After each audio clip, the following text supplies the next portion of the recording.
Hoje aqui nós temos em nossos estúdios uma entrevista em dose dupla, viu? Vamos falar de educação, vamos falar de ciência, vamos falar de coisas ótimas para as nossas vidas. Vamos então para a nossa primeira entrevista com café, Bruno Alves.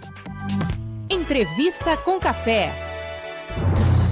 Hoje em nossos estúdios recebemos o professor Fábio Ricardo Marim, ele que é presidente da Sociedade Brasileira de Agrometeorologia pela segunda gestão e coordenador do programa de pós-graduação em Engenharia de Sistemas Agrícolas da Exalc, a Escola Superior de Agricultura Luiz de Queiroz, da Universidade de São Paulo. Professor Marim, seja bem-vindo aos nossos estúdios. Lembrando que você também está ao vivo no YouTube e em todas as nossas plataformas de transmissão. Seja bem-vindo. Olá, Bruno, bom dia. Obrigado por me receber. Satisfação estar aqui com você nessa manhã. Vamos falar algo importante. Você que é engenheiro agrônomo formado pela Exalc, mestre e doutor em agronomia pela mesma instituição, com pós-doutorado pela Universidade da Flórida e pela Universidade de Nebraska, nos Estados Unidos. Professor, a gente estava falando sobre isso nos bastidores. A vida acadêmica é um eterno estudar, né? Não para nunca. Isso também não foi diferente com você, né? Não foi. E no meu caso, eu sempre fui um aluno meio diferente, né? Sempre gostei muito de estudar. Então, por isso que eu acabei ficando na área acadêmica, porque para mim é uma satisfação participar desse movimento. E em ciência, das nossas cobranças, né, o que a gente precisa fazer para ser competitivo é estar na fronteira do conhecimento. E é por isso que a gente não pode parar nunca, porque a partir do momento que a gente domina um conhecimento, daqui a pouco ele já está ultrapassado, a gente precisa avançar e continuar se atualizando sem cessar. Sem cessar. E isso também impactou na sua carreira como professor. Você, além da Exalc, foi professor de outras instituições e, obviamente, essas instituições se conversam e tem um movimento aí muito positivo e propositivo entre elas, né? Exato. Especialmente na minha área, a comunidade científica é relativamente pequena, então eu passei pela Embrapa durante quase 12 anos, passei pela PUC, passei pela FGV, e a gente sempre manteve a relação entre esses grupos de pesquisa, né? E sempre mantive também a relação aqui com a Exalc. Tanto que em 2013 resolvi voltar. Resolvi voltar para casa e desde 2013 a gente atua como professor, pesquisador aqui no Departamento de Engenharia da Exalc. E esse departamento hoje ele vem desenvolvendo muitos projetos de extensão e também projetos de pesquisa. E dentro disso você participou da publicação de mais de 130. Você mesmo? Ou você acompanhou mais de 130 artigos científicos? Mais de 140. A gente já tem um número maior do que isso. Esses são publicações que saem ou a gente mesmo, mas normalmente num grupo de pesquisa. Que cita o seu nome. Não é que cita o meu nome, que eu sou coautor do artigo, entendeu? É muito artigo, hein, professor? Você estava então... me contando que também participou de 6 livros, você lançou 6 livros e ainda 15 capítulos de outros livros. Já esteve em 23 países em missões de cooperação científica. Isso é uma missão, né? A missão de quem estuda e oferece esse conhecimento de maneira científica, de maneira prática e de maneira institucional para a sociedade. Dentro dessa oferta, né, que é muito desse reflexo de um esforço pessoal, né, de estudo, de cruzamento de dados, de testes e tantas outras informações para validar aquela informação, aquele item estudado, como é que você avalia também a questão? Você me falou aqui nos bastidores que muitas vezes o livro e o artigo eles têm dificuldades parecidas, porque não deixa de ser uma redação autoral com muitos meandros, né? Exato. O artigo ele é um trabalho mais curto, mas não menos trabalhoso, porque ele vai colocar vai expandir a fronteira do conhecimento. E o livro ele é uma consolidação de uma etapa da vida da carreira científica do pesquisador. Então, por isso que a gente, especialmente na minha área, a gente publica muitos artigos e um menor número de livros, porque não tem assunto para livros a todo momento. Então, mais ou menos a cada 7, 8, 10 anos, a gente publica um livro. meio que consolidando uma fase, e normalmente a gente está mudando de fase na carreira. Olha, mas se considerasse aqui que você já tem 6 livros, você não publicou um a cada 10 anos, porque você não tem 60 anos aí não, professor. Não. É muito mais rápido isso, hein? Você conte pra gente. Eu tenho mais ou menos 25 anos aí de carreira científica, então a gente tem mais ou menos uma média de 4, 5 anos por livro. Já é assim uma produção mais acelerada. Desde 2005 você também coordena projetos em rede, né, de abrangência nacional, envolvendo aí grupos de pesquisadores que olham para essa questão de como administrar os recursos, de como olhar para a liderança, para que produtores e empresas nos setores de soja, milho, cana-de-açúcar entendam melhor a questão climática para poder ajustar suas produções a cada safra, podemos dizer assim, ou a cada temporada, inclusive com estudos de cooperação entre Brasil e China. Conta um pouquinho para a gente desse olhar acadêmico e desse trabalho que você se dedica a realizar dentro da universidade e também nessa cooperação entre academia e empresariado. Isso, bem bacana a sua pergunta, Bruno, porque assim, a pesquisa, a gente avança bastante em termos de conhecimento e a universidade também nos cobra que a gente atue na parte chamada de extensão, que é levar esse conhecimento para os produtores. E uma das formas de fazer isso, até a gente conta com o apoio da Fundação de Estudos Agrários Luiz de Queiroz, que é a FEALC aqui, para fazer essa disseminação de conhecimento, fazendo convênios com empresas. E levando isso para produtores, empresas de pequeno, médio e grande porte, para que elas possam administrar melhor e entender. E uma das questões que surgem aí, tentando resumir um pouco esse assunto e deixar a nossa audiência entender, é que o produtor possa antever a sua produção antes mesmo de colher. Mas dá para fazer isso, um produtor rural prever a sua produção antes de colher, dependendo de um clima que parece doido, maluco. O clima tá doido, maluco mesmo? As condições climáticas da atualidade são diferentes ou isso é confusão nossa? É e não é. Enfim, é importante eu não estou ficando aqui em cima do muro, né? E a gente fala na linguagem do engenheiro agrônomo que tudo depende, né? Então, eu tô me valendo um pouco disso daí, porque a gente está passando por um processo de mudança no clima, e isso é fato, isso não tem discussão científica, e quem fala isso são os equipamentos, não são as pessoas, é o termômetro, o pluviômetro, a gente mede isso aqui na Exalc desde 1917. Tem gente que não acredita nisso ainda, né? Tem gente que não acredita nisso e é gente mal informada, entendeu? É gente mal informada ou mal intencionada, entendeu? Porque assim, isso não é uma opinião... Não, são ferramentas técnicas milenares praticamente, né? Exatamente. Então assim, o termômetro, eu costumo dizer para os meus alunos, ele não tem partido e ele sobe todo ano. Então, isso é um fato. Estatisticamente, você demonstra que tem. Agora, tem um outro lado da conversa, que é assim, tudo é mudança climática. Isso também não é verdade. Entendeu? Então, existe o processo de mudança climática e ela é responsável por uma parte dos fenômenos. Uma outra parte dos fenômenos é o que a gente chama de variabilidade, que é uma coisa natural do clima e que sempre existiu. Okay? Então, por exemplo, essa época o pessoal fala, nossa, professor, está muito calor, estamos no inverno. Os meses mais quentes do ano são setembro e outubro. É o final do inverno. Então, não tem nada de anormal. Não está atípico. Não está atípico a gente ter. Ontem deu 36,8 em Piracicaba. É normal em setembro acontecer isso. Entendeu? Meu Deus, eu não sabia disso. Então, essas condições climáticas que dizem que também... porque também tem uma vertente de pessoas um pouco radicais que a gente entende que é preciso ter cuidado com isso, que dizem que o seguinte, do jeito que está a questão ambiental, daqui a 10 anos, tudo hoje vem sendo atribuído ao aquecimento global. Nem tudo pelo que a gente está conversando precisa ser, então, atribuído ao aquecimento global. É isso? Exato. Nós temos um lado da conversa, que são os chamados negacionistas, que dizem que não tem nada acontecendo.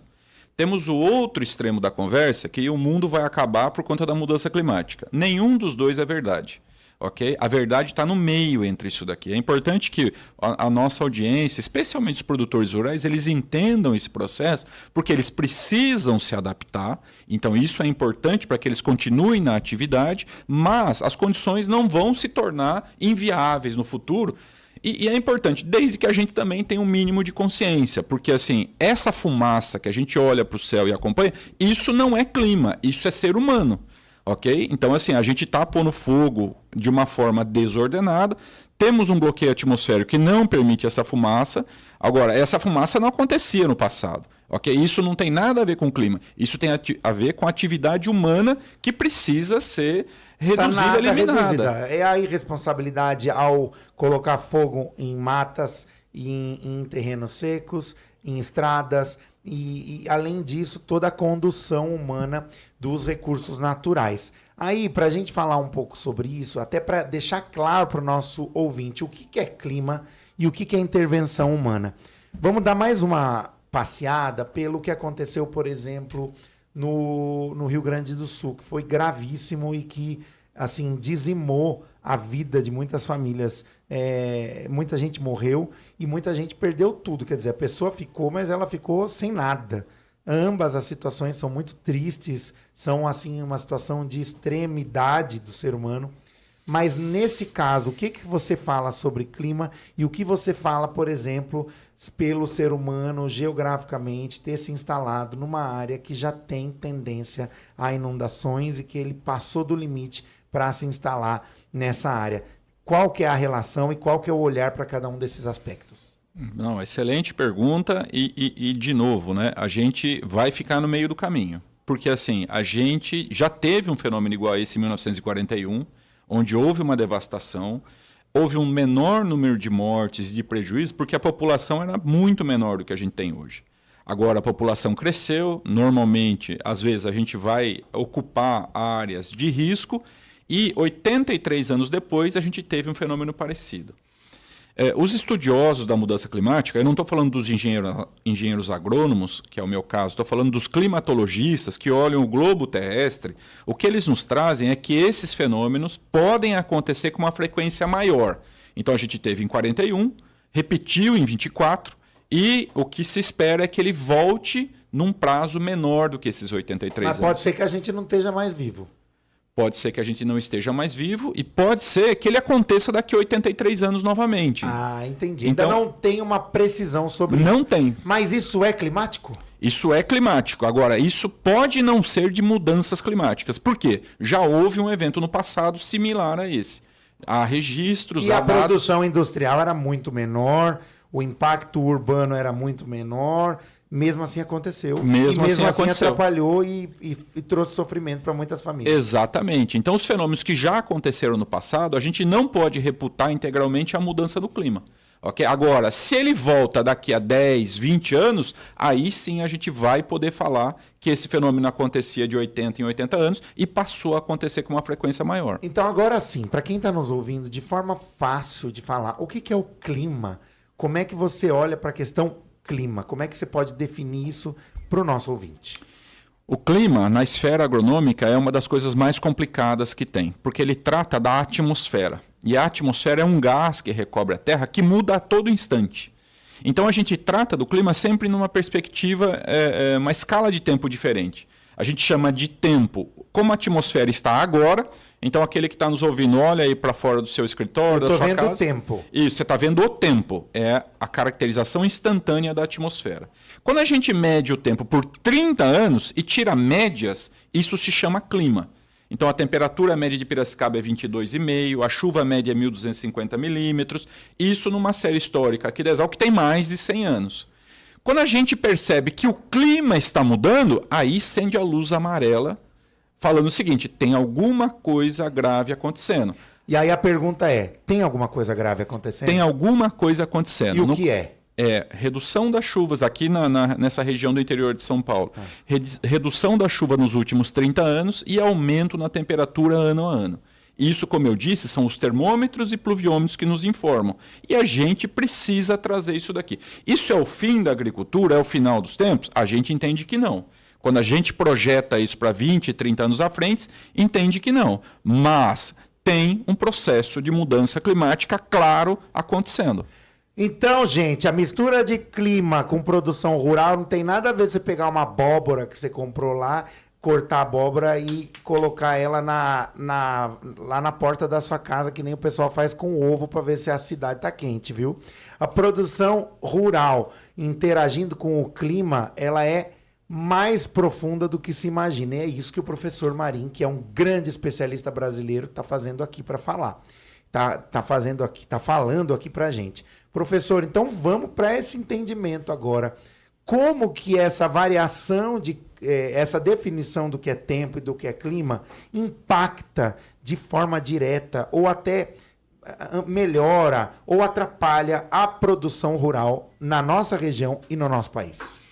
Enfim, Bruno, a gente tem que pegar essa questão climática no agro, ela tem duas grandes vertentes. Uma é a previsão do tempo. Então, a previsão do tempo de qualidade ajuda muito o produtor a se tornar mais eficiente, evitar desperdício de produto, tomar ações mais assertivas. A previsão do tempo hoje é feita por meteorologistas que interagem com você na agrometeorologia. Então, a agrometeorologia também precisa da meteorologia, é isso? Exatamente. Nós, engenheiros agrônomos, aqui no nosso grupo de pesquisa aqui dentro da Exalc, a gente não faz previsão do tempo.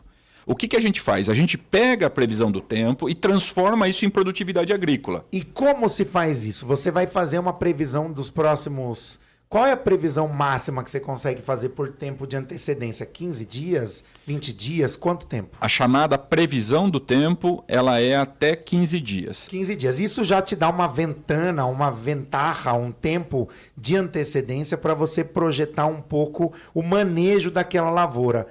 O que pode ser manejado tendo a meteorologia como um suporte para a produção agrícola?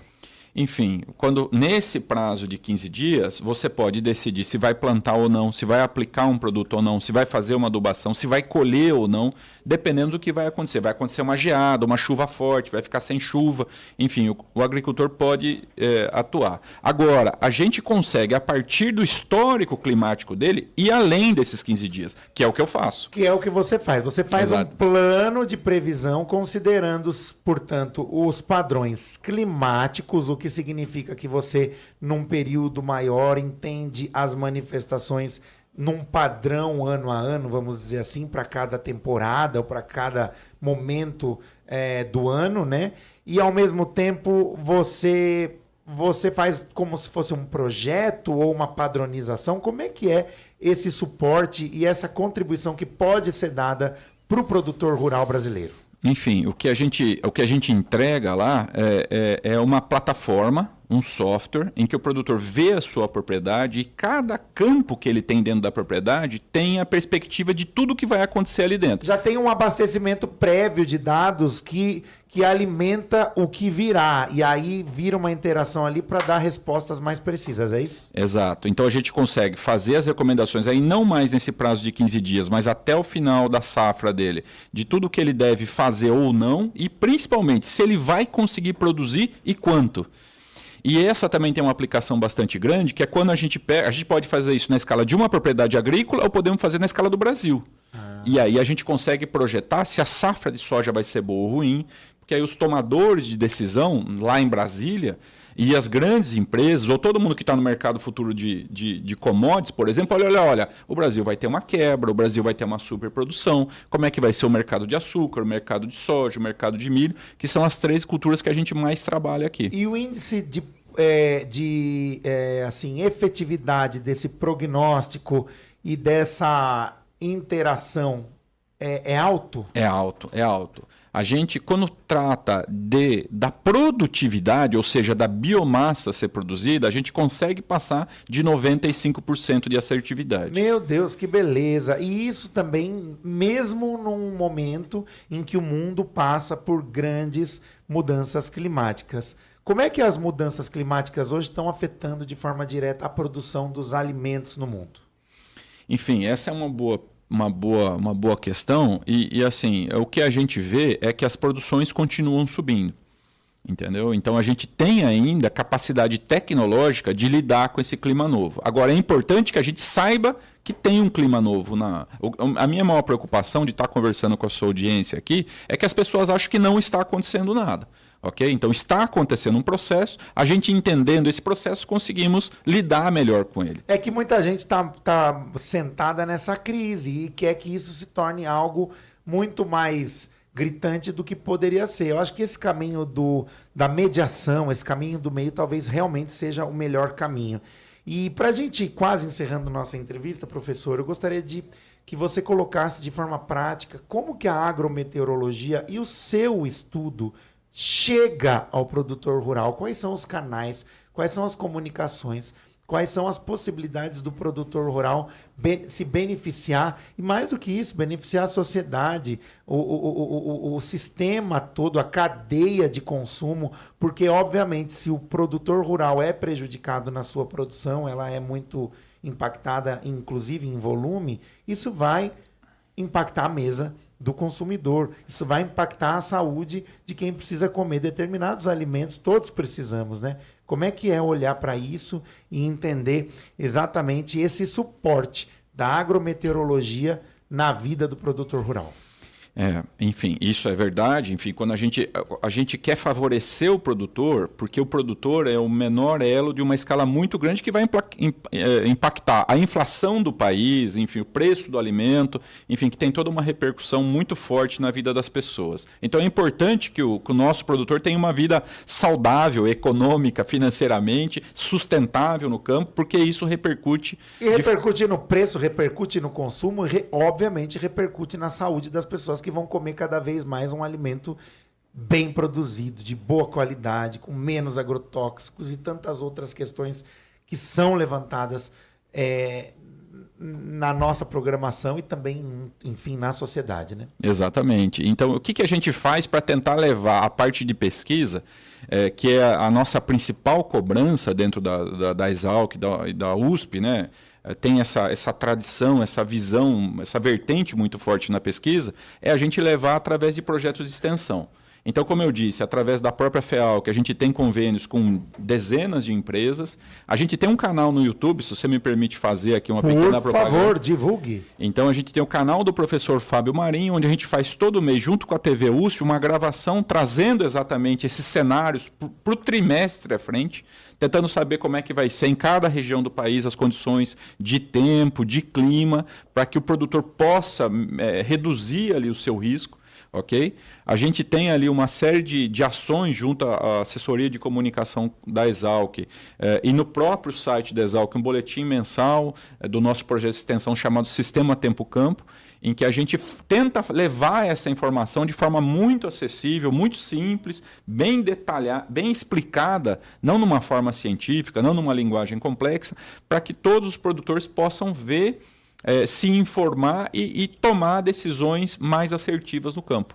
Muito bem, eu quero agradecer a presença do professor Fábio Ricardo Marim, presidente da Sociedade Brasileira de Agrometeorologia pela segunda gestão e coordenador do programa de pós-graduação em Engenharia de Sistemas Agrícolas da Exalc, a Escola Superior de Agricultura Luiz de Queiroz, da Universidade de São Paulo. Professor, muito obrigado pela sua presença, parabéns pelo seu trabalho, obrigado pela sua importante contribuição para a sociedade e para nós é sempre muito bom.